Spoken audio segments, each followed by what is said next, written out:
when these ignitions fail, they're normally in the off position. Well, these ignitions were specifically designed to be removed in the accessory position. So what happens is the tailpiece on the ignition in the off position pulls the spindle out, which causes a spring-loaded plunger to drop down, preventing the spindle to go back into position correctly. So we're going to pull this out in the off position, and you just heard that little click. That was that plunger dropping down into position.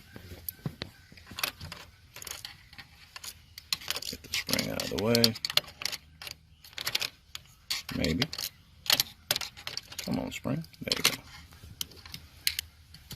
go. Okay, so right now that spindle has been pulled out. The plunger dropped behind it. It does not operate. It's locked up.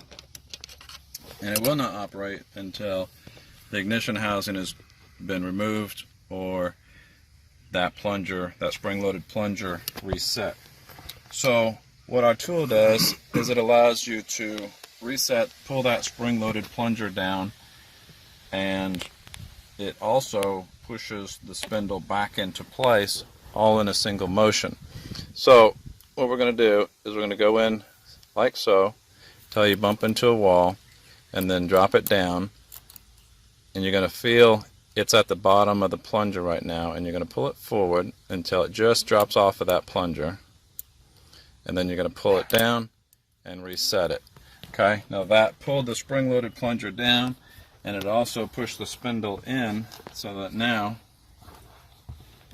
the spindle has been reset and everything works fine.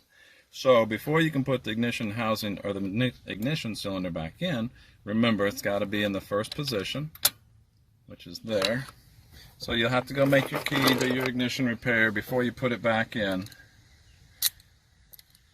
Put your key, put your ignition to the same position, make sure your spring's back in there, drop it in there, set your roll pin,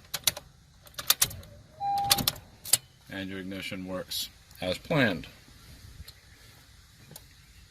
And that's about all there is to it. Thanks for watching. We gotta put our roll pin back in there, button it all up, and it's all set. Much faster than removing the steering housing or the ignition housing or drilling holes. Thank you for watching. Bye.